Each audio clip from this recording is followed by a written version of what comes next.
hopeless. That was the word that a business owner I was speaking to the other day used to describe how he felt about his advertising, his marketing, and ultimately his sales. You see, over the last few years, he has really, it seems he's tried everything. And when I say everything, I actually mean everything. SEO, check. Paid ads, done that.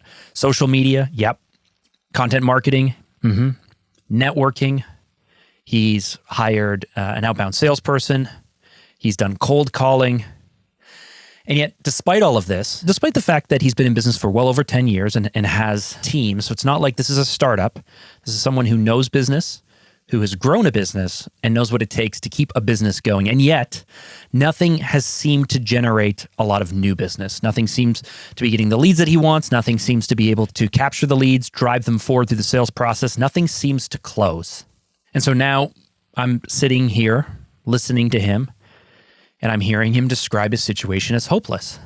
I really understand that. If you are a business owner listening to this, you understand that, because we have found ourselves at times feeling hopeless. The hair on my arms is getting raised right now because I realize that I'm saying things aloud that really, frankly, we as business owners aren't supposed to talk about unless we're in a mastermind or around a table. But if you're a business owner, you know what I'm talking about. No matter how much you've accomplished and no matter how much you've done, there are still times where you feel like you cannot figure this out.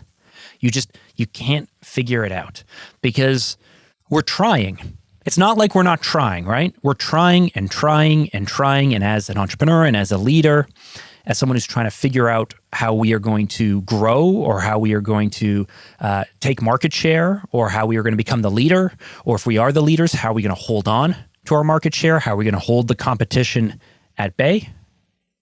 The truth is, as we do this, we know that most things simply don't work. And they're never going to work.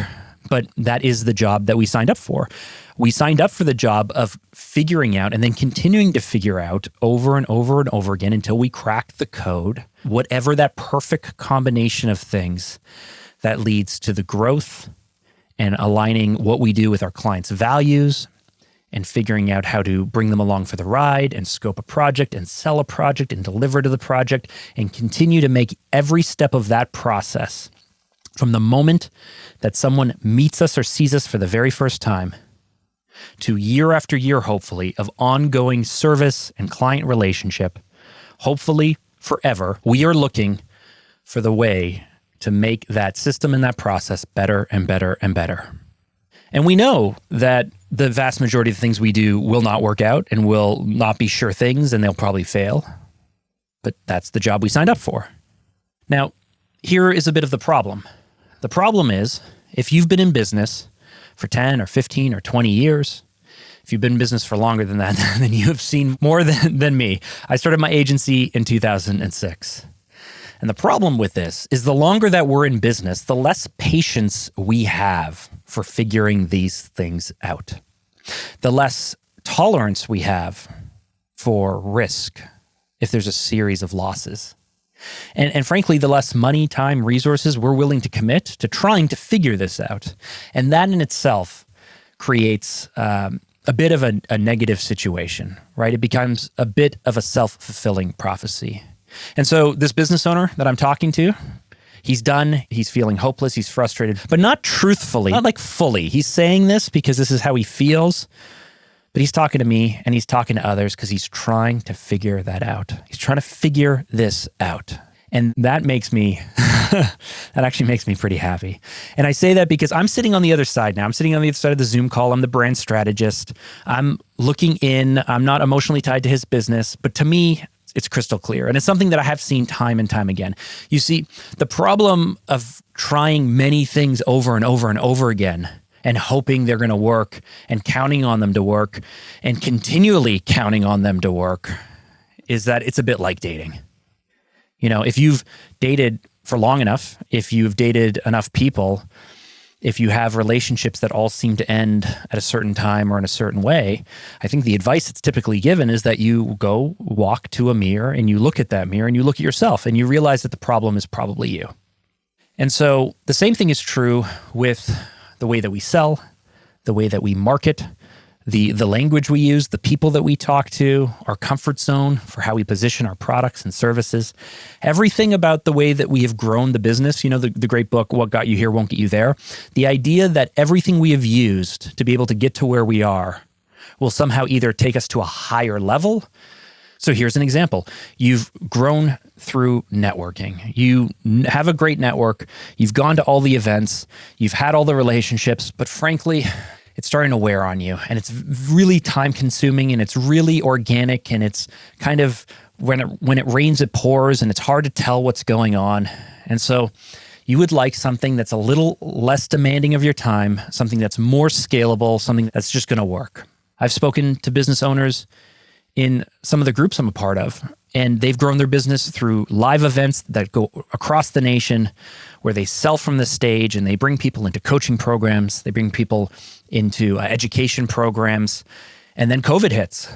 And suddenly they have multi-million-dollar businesses that have to face the fact that they can't travel across the nation. What are they going to do? How are they going to pivot? What are they going to do about it? So getting back to this business owner that I was speaking to the other day, for him, for you, for me, for all of us, it's not a question of whether SEO works or doesn't work. It's not a question of whether social media works or doesn't, content marketing or advertising, sales funnels, webinars, networking, wining and dining, flying people in for fancy events, going to trade shows, being on podcasts. It's not hiring a direct sales team, affiliate marketing. I mean, there's hundreds of different ways to generate business. It's not a question of whether they work or don't work.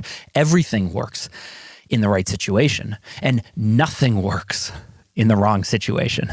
And here's the thing, though, that nobody tells us. Nobody tells you, nobody told me. It took me a very long time to actually figure this out by banging my own head against the wall, is that marketing is just an amplification tool. That's it. That's all it is. It's an amplification tool. Think about it this way. If you and your family decide to go out, Christmas is coming up, you decide to go out and see Wicked with your kids. That's what me and my wife are planning to do. And we go there, and you know what? It's a terrible movie. Terrible movie. We complain. We want our money back. That's how bad of a movie this is. And so I guess the movie didn't work. But here's the thing. We don't blame the theaters. When the movie industry is doing well or doing poorly, none of us blame the theaters. Who do we blame? Hollywood. The people who make the movies, produce the movies, write the movies. What do we get upset about? We get upset with the content. Content isn't working. We don't get mad at the tactics, the movie theater, right? Do you see what I'm saying here? And so when we look at the fact that amplification, the movie theaters, the thousands of movie theaters that exist are amplifying the movie produced by a studio, that's what our marketing is. It's amplifying our services, our products, our message, the challenges that we solve, how to work with us. It's getting everything out there. It's amplifying everything. But you don't go ahead and get mad at them if there's just a whole season of bad movies. You don't blame the theaters. The theaters have no control over this. Who do you blame? Not distribution. And yet when it comes to marketing and sales and advertising and all these things, we focus on the distribution more so than what I think truly matters. Because the truth is that successful branding, strategic branding and marketing, communications, sales, onboarding, customer service, especially customer service, comes down to a few things. And that's the right message, saying the right thing, being clear, being compelling, being true, being on tone, being context specific, making whoever it is that you're speaking to or whoever's reading it or whoever's coming across your content feel like this was for them. This is why I say especially customer service. This is for them. So the right message to the right people. These are the people who actually need and want our solutions, our services at the right time. So the right message to the right people at the right time, said in the right way. These things, whether it's your brand, your marketing, whether it's experience, communications, advertising, sales, no matter what it is, anything communication driven, the right message to the right people at the right time in the right way. Now, if we get that correct, the amplification, the tactics for getting everything out is going to have a much higher likelihood of succeeding. And so for this business owner that I've connected with, I am so excited I'm so excited for the opportunity that's in front of him because we now know what doesn't work. And I know that sounds really strange, but when you're in marketing as long as I have been, when you're in branding, when we're thinking about these types of messages all day, every day, a lot of what we do, a lot of our work is in fact trying to eliminate the things that don't work. So the fact that they have been working so hard and so long at this actually helps because I can kind of come in, or if he's working with me or he's working with someone else, but the work to be done is to be able to come in and look at what's working, look at what isn't working, look at what we can do, what we have control over, who are we targeting, the paths to get in front of them, what are the competitive situations and what are the consideration points and what are the barriers. What are the things we can use to differentiate ourselves? How can we stand out? How can we appeal greater? How can we add clarity? How can we add trust? How can we add credibility? Whatever it is, there is something that is a roadblock, because if this was just SEO, okay. If this was just outbound direct cold calling, okay. But if you're in a situation where you feel like you've been trying everything and gosh, nothing seems to work, then we can look at the price point, we can look at the targeting, we can look at the messaging, we could look at the services, how they're packaged, how they're positioned, whether they need to be productized, whether they need to be more customized through consultative selling techniques. Like, we have so many levers we can pull to be able to fix this, especially in service-based businesses, especially in B2B, which is the area that I love to play the most. B2B, specialized services, there's a lot of room for us to be able to work. And ultimately, though, if we get to a position where we really realize, like, I don't think this has happened yet. This happened on one business we've worked with, in fact. Gosh, back in 2018, we had this one business case. But this one business aside, if we get to the end of this process and we realize that we cannot right size, we can't find market fit, meaning what used to work 5 or 10 or 15 years ago just no longer works. There's new competition that's commoditized the market. There are people who are driving the costs down. The businesses that we used to sell to have come way down in market and needs. You know, the medium-sized package that used to be our bread and butter no longer exists. But this actually means that for our business's survival, for our business to be able to go on, we have to pivot and we have to change. And so I'm really actually excited about the future for this business owner that I'm talking to, whether they work with us, work with someone else. What I'm excited about is before they ever spend another dollar on ads, I'm going to take a step back and look at the foundational elements. What are they? What are you really amplifying? What is your message? What is your unique selling proposition? Who are you speaking to? What's the path to the prospect? How are you going to get that message in front of your prospects, the right people at the right times?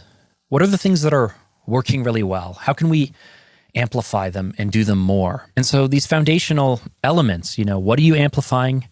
Who are you really trying to reach? What is the timing, both in terms of your market and the competition, where your targets are at? What is the message? And so for this business owner, for myself, for you, I think it's important that we always remember that the problem isn't always the tactic or the channel or the marketing strategy or even the vendor, the team member, the staff member, whatever it might be. And sometimes it may simply be that the market has shifted, or the way that we were hoping to position ourselves, to advertise, to market, and to sell, it just doesn't work anymore. And so we have a few options. We either go hunting for the people who will fit perfectly into our box.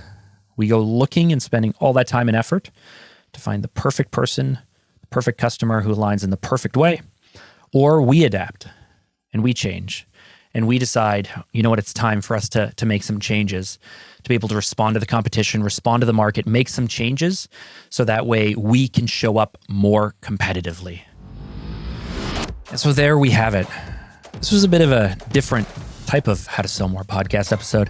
I've actually wanted to get back to doing solo episodes to be able to share more solutions to some of the most common challenges and problems I see companies facing when it comes to strategic branding. So if there was anything out of this episode that particularly jumped out at you, that you liked, that helped you, it would mean the world to me if you're willing to, and I know everyone says this, but if you're willing to rate and review the podcast, that would be really helpful. It helps get the word out and get the algorithm, whether it's on Spotify, whether you're on Apple Podcast. If you're able to leave a review, a 5-star, whatever it might be, it does help out a lot. And if you wanted to connect with me one-on-one, I do most of my connections over on LinkedIn. And that's actually where it's easiest if you just want to DM me, drop me a message. I spend most of my time on that platform, and I would love to connect with you. And so with that, I want to thank you for listening. We're going to wrap up this episode. I am Mark Drager, and I will catch you in the next one.